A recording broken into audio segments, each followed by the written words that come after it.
ಮಾಜಿ ಸಿಎಂ ಸಿದ್ದರಾಮಯ್ಯನವರು ಬಹಳ ಬೇಜಾರಾಗಿದ್ದಾರೆ. ಹೀಗಂತ ಬ್ಯಾಡಗಿ ಶಾಸಕ ಬಸವರಾಜ ಶಿರಡನವರ್ ಬೇಸರವನ್ನು ವ್ಯಕ್ತಪಡಿಸಿದ್ದಾರೆ. ಸಿದ್ದರಾಮಯ್ಯನವರು ನಿಜಕ್ಕೂ ಕೂಡ ಬೇಸರ ಆಗಿದ್ದಾರೆ. ಸಿದ್ದರಾಮಯ್ಯಗೂ ಕೂಡ ಮಾಹಿತಿ ಇಲ್ಲದೆ ಪಟ್ಟಿ ಕೂಡ ಬದಲಾಗಿದೆ. ಉತ್ತರ ಕರ್ನಾಟಕದ ಕುರುಬ ಸಮುದಾಯಕ್ಕೆ ನಿಜಕ್ಕೂ ಈ ಸಂದರ್ಭದಲ್ಲಿ ಅನ್ಯಾಯವಾಗಿದೆ. ನಾನಾಗಲಿ ಅಥವಾ ಹಿಟ್ನಾಳಾಗಲಿ ಅವಕಾಶವನ್ನು ನೀಡಬೇಕಾಗಿತ್ತು ಅಂತ ಮಾತನಾಡಿದ್ದಾರೆ. ನಮ್ಮ ಪ್ರತಿನಿಧಿ ಮಾತನಾಡಿಸಿದ್ದಾರೆ ಅವರನ್ನ.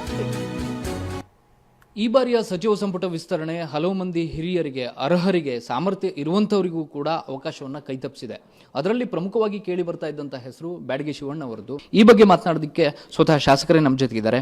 ಸರ್, ನಮಗೂ ಕೂಡ ನಿರೀಕ್ಷೆ ಇತ್ತು, ಬಹಳ ಜನ ಈ ಬಾರಿ ತಮಗೆ ಸಚಿವ ಸ್ಥಾನ ಸಿಕ್ಕೇ ಸಿಗುತ್ತೇನೋ ಅಂತ ಲೆಕ್ಕಾಚಾರದಲ್ಲಿದ್ರು. ಯಾಕೆ ಮಿಸ್ ಆಯಿತು?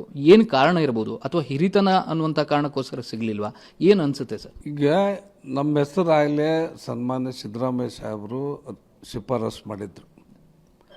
ನಮ್ಮ ಸಮಾಜದೊಳಗೆ ಉತ್ತರ ಕರ್ನಾಟಕದ ಕಡೆಗೆ ಅದು ಬಸವರಾಜ ಶಿವಣ್ಣ ಅವರಿಗೆ ಕೊಡಬೇಕು ಅಂತೇಳಿ ನಂದೊಂದ ಹೆಸರು ಹೇಳಿದ್ರು ಅವರು.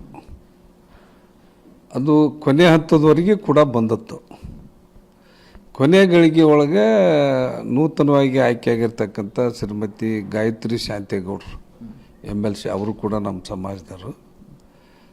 ಅವು ಹೆಣ್ಮಕ್ಳಿಗೆ ಕೊಟ್ಟಂಗೆ ಆಕೈತಿ ಮತ್ತು ಸಮಾಜಕ್ಕೂ ಕೊಟ್ಟಂಗೆ ಆಕೈತಿ ಅನ್ನೋ ಉದ್ದೇಶದಿಂದ ಅದು ಹೈಕಮಾಂಡ್ ಲೆವೆಲ್ನೊಳಗೆ ಬದಲಾವಣೆಯಾಗಿ ಬಂದಿರತಕ್ಕಂಥದ್ದು. ಸಿದ್ದರಾಮಯ್ಯ ಸಾಹೇಬರು ಭಾಳಷ್ಟು ಬೇಜಾರು ಮಾಡ್ಕೊಂಡ್ರು. ಇದು ಹೆಂಗೆ ಬಂತು, ಯಾಕೆ ಬಂತು, ಎಲ್ಲಿಂದ ಬಂತು ಅಂತಕ್ಕಂಥ ಚರ್ಚೆ ಒಳಗೆ ಅವರು ಕೂಡ ಇದ್ದರು. ಅದನ್ನು ಈ ಥರ ಮಾಡೋದ್ರಿಂದ ಒಂದು ತಪ್ಪು ಸಂದೇಶ ಹೋಗಕತ್ತಿ. ಅವ್ರನ್ನ ಹೆಣ್ಮಕ್ಳು ಮಾಡೋದಾದ್ರೆ ಮಾಡಿರಿ, ಬೇರೆದಾದ್ರು ಮಾಡಿರಿ, ಈಗಿರ್ತಕ್ಕಂಥದ್ದನ್ನು ಅದನ್ನು ತಡೆ ಇಡ್ರಿ ಅಂತಕ್ಕಂಥದ್ದನ್ನು ಕೂಡ ಸಂದೇಶವನ್ನು ಸನ್ಮಾನ್ಯ ಮುಖ್ಯಮಂತ್ರಿಗಳು ಕೊಟ್ಟರು. ಆ ಥರ ಅದು ನಿಂತ್ಕಂತಲ್ಲಿ ಈಗ ಮುಂದೆ ಹೈಕಮಾಂಡ್ ಆಗಲಿ, ನಮ್ಮ ಮುಖ್ಯಮಂತ್ರಿಗಳಾಗಲಿ, ಸಿದ್ದರಾಮಯ್ಯ ಸಾಹೇಬರಾಗಲಿ, ಹರಿಪ್ರಸಾದ್ ಅವರಾಗಲಿ ಮುಂದೆ ಏನು ನಿರ್ಣಯ ತಗೊಂತಾರ ನೋಡೋಣ. ಕುರುಬ ಸಮುದಾಯದವರು ಬಹಳ ಜನ ಅಪ್ಸೆಟ್ ಆಗಿದೆ ಸರ್, ಇನ್ಕ್ಲೂಡಿಂಗ್ ಸಿದ್ದರಾಮಯ್ಯನವರು. ಬಹಳ ನೋವಾಗಿದೆ ಅಂತ ಹೇಳ್ತಾ ಇದ್ದಾರೆ. ಅಂದರೆ ಉತ್ತರ ಕರ್ನಾಟಕಕ್ಕೆ ಪ್ರಾತಿನಿಧ್ಯವೇ ಸಿಕ್ಕಿಲ್ಲ ಅಂತ. ಹೌದು, ಉತ್ತರ ಕರ್ನಾಟಕ ಕಡೆಗೆ ಕಳೆದ 3 ವರ್ಷದಿಂದನೂ ಇಲ್ಲ. ಹಿಂದೆ ಮೇಟಿಯವ್ರಿಗೆ ಕೊಟ್ಟದ್ದು ಬಿಟ್ಟರೆ ಮತ್ತಿಲ್ಲ.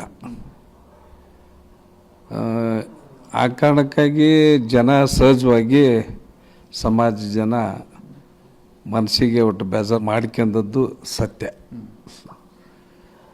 ಯಾರಿಗಾದರೂ ಒಬ್ರಿಗೆ ಕೊಡ್ಬೇಕಾಗಿತ್ತು, ಅರ್ಹತೆ ಇದ್ದಾರೆ ಅದಾರ ಈ ಕಡೆಗೆ ನಮ್ಮ ಉತ್ತರ ಕರ್ನಾಟಕ. ನಾನಾಗಲಿ, ರಾಘವೇಂದ್ರ ಹಿಟ್ನಾಳಾಗಲಿ, ಯಾರಿಗಾರು ಕೊಟ್ಟಿದ್ರು ಚಲೋ ಆಕತ್ತ ಅಂತಕ್ಕಂಥದ್ದು ಭಾವನೆ ಇತ್ತು. ಯಾವ ಕಾರಣಗಳು ಇಲ್ಲದೆ ಈ ರೀತಿ ನಿರಾಕರಿಸುವಂಥದ್ದು ನಿಮಗೆ ವೈಯಕ್ತಿಕವಾಗಿ ಏನು ಅನ್ಸುತ್ತೆ? ನಾವಂಕರು ಪಕ್ಷ ಯಾವುದೋ ಜವಾಬ್ದಾರಿ ಕೊಟ್ಟರು ಕೂಡ ನಾ ಕೆಲಸ ಮಾಡ್ಕೊಂತ ಬಂದಾನೆ. ಉಪಚುನಾವಣೆಯಲ್ಲಿ ಭಾಗವಹಿಸೇವಿ. ನಮ್ಮ ಭಾಗದಾಗ ಹೆಚ್ಚಿಗೆ ಓಟ್ ಹಾಕ್ಸ್ತಕ್ಕಂಥ ಪ್ರಯತ್ನ ಮಾಡೇವಿ. ಈ ಭ್ರಷ್ಟಾಚಾರದ ವಿಚಾರವಾಗಿ ಎಲ್ಲಿ ನನ್ನ ಹೆಸರನ್ನು ಕೆಡಿಸ್ಕೊಂಡಿಲ್ಲ. ಯಾವುದು ಕೂಡ ನಮ್ಮಲ್ಲಿ ತಾರತಮ್ಯ ಇಲ್ಲ. ಅಷ್ಟು ಚೆನ್ನಾಗಿ ಕೆಲಸ ಮಾಡೀವಿ. ಆ ದೃಷ್ಟಿಯಿಂದ ನೋಡಿದ್ರೆ ಈಗ ನನಗೆ ಅವರು ಕೊಡಲೇಬೇಕಾಗಿತ್ತು. ಕೊನೆ ಹಂತದೊಳಗೆ ಹೈಕಮಾಂಡ್ನಿಂದ ಅದು ಹೆಸರು ಬದಲಾವಣೆ ಆಗಿ ಬಂದದ್ರಿಂದ ಎಲ್ಲರಿಗೂ ಕೂಡ ಅಚ್ಚರಿಯಾಗಿತ್ತು. ಮಹಿಳಾ ಕೋಟಾ ಕೊಡಬೇಕು ಅನ್ನೋದು ಒಂದು ಕಡೆ, ಆದರೆ ನಿಮಗೆ ಕೊಡಬೇಕು ಅನ್ನುವಂಥದ್ದು ಕೂಡ ಒಂದು ಆಗ್ರಹ ಇದೆ. ಈಗ ಮಹಿಳಾ ಕೋಟಾ ಅಂಕರು ಕೊಡಲೇಬೇಕು ಏನ್ರಿ. ಅದಿಲ್ಲ ಅಂದ್ರೆ ಅದು ಸಂಪೂರ್ಣ ಆಗೋದಲ್ಲ. ಇನ್ನೊಂದು ನನಗೆ ಕೊಡಬೇಕಾದ್ರೆ ಅದು ಭಾಳ ತಿನ್ನೈತಿ. ಅಷ್ಟು ಸರಿಯಾದ ಕಷ್ಟದ ಕೆಲಸ ಅದು. ಅದಕ್ಕೆ ಹೈಕಮಾಂಡ್ನವರು, ರಾಜ್ಯ ನಾಯಕರು, ಮುಖ್ಯಮಂತ್ರಿಗಳು ಏನು ನಿರ್ಣಯ ತಗೊಂತಾರ ನೋಡೋಣ. ಇದಿಷ್ಟು ಹಿರಿಯ ಶಾಸಕ ಶಿವಣ್ಣ ಅವರ ಮಾತು. ಕ್ಯಾಮರಾ ಪರ್ಸನ್ ವಿನೋದ್ ಜೊತೆ ಪ್ರಸನ್ನ ಗಾಂವ್ಕರ್, TV9 ಬೆಂಗಳೂರು. ಸಂಪುಟ ವಿಸ್ತರಣೆ ಬಗ್ಗೆ ತಂದೆಗೆ ಯಾವುದೇ ರೀತಿ ಅಸಮಾಧಾನ ಇಲ್ಲ ಅಂತ ಸಿದ್ದರಾಮಯ್ಯ ಪುತ್ರ ಯತೀಂದ್ರ ಬೀದರ್ನಲ್ಲಿ ಮಾಹಿತಿಯನ್ನು ನೀಡಿದ್ದಾರೆ. ನಿನ್ನೆ ತಂದೆಯವರ ಹುಟ್ಟುಹಬ್ಬ ಇತ್ತು, ಹಾಗಾಗಿ ತುಂಬಾ ಜನ ಅಲ್ಲಿಗೆ ಬಂದಿದ್ರು. ಮಂತ್ರಿಯಾದವರು ಕೂಡ ಬಂದು ವಿಶ್ ಮಾಡಿದ್ರು. ಅವರಿಗೆ ಯಾವುದೇ ರೀತಿಯ ಅಸಮಾಧಾನ ಇಲ್ಲವೇ ಇಲ್ಲ ಅನ್ನೋ ನಿಟ್ಟಿನಲ್ಲಿ ಮಾತನಾಡಿದ್ದಾರೆ. ಸಿದ್ದರಾಮಯ್ಯ ಅವರು ಇನ್ನೇ ಲೋಕಭವನಕ್ಕೆ ಬರಲಿಲ್ಲ, ಅಸಮಾಧಾನ ಆಗಿದೆ. ಜೊತೆಗೆ ಅವ್ರು ಕಳಿಸಿರ್ತಕ್ಕಂಥ ಕೆಲವು ಶಾಸಕರ ಲಿಸ್ಟಲ್ಲಿ ಇರಲಿಲ್ಲ. ಅಂದ್ರೆ ಬ್ಯಾಡಗಿ ಶಾಸಕರು ಅವ್ರಿಗೇನು ಅಸಮಾಧಾನ ಇಲ್ಲ. ಮತ್ತೆ ಯಾರ್ಯಾರು ಮಂತ್ರಿಗಳಾಗಿದ್ರು ಅವರಲ್ಲಿ ಎಷ್ಟೊಂದು ಜನ ಬಂದು ತಂದೆಯವ್ರನ್ನ ಬಂದು ಭೇಟಿ ಮಾಡಿ ಶುಭಾಶಯಗಳು, ಅವತ್ತು ತಂದೆಯವ್ರ ಬರ್ತಡೇ ಕೂಡ ಆಯಿತು, ಹುಟ್ಟಿದಬ್ಬ ಕೂಡ ಆಯಿತು ನೆನ್ನೆ. ಸೊ ಹಾಗಾಗಿ ಬಂದು ಶುಭಾಶಯಗಳನ್ನು ಕೂಡ ತಿಳಿಸಿದ್ರು. ತಂದೆಯವ್ರನ್ನೆಲ್ಲರಿಗೂ ಕೂಡ ಶುಭ ಹಾರೈಸಿದ್ದಾರೆ. ಸೊ ಅವ್ರಿಗೇನು ಅಸಮಾಧಾನ ಇಲ್ಲ. ಸರ್, ಈಗ ಸಿದ್ದರಾಮಯ್ಯ ಅವರು ಇನ್ನೇ ಲೋಕಭವನಕ್ಕೆ ಬರಲಿಲ್ಲ, ಅಸಮಾಧಾನ ಆಗಿದೆ. ಜೊತೆಗೆ ಅವ್ರು ಕಳಿಸಿರ್ತಕ್ಕಂಥ ಕೆಲವು ಶಾಸಕರ ಲಿಸ್ಟಲ್ಲಿ ಇರಲಿಲ್ಲ. ಅಂದ್ರೆ ಬ್ಯಾಡಗಿ ಶಾಸಕರು ಅವ್ರಿಗೇನು ಅಸಮಾಧಾನ ಇಲ್ಲ.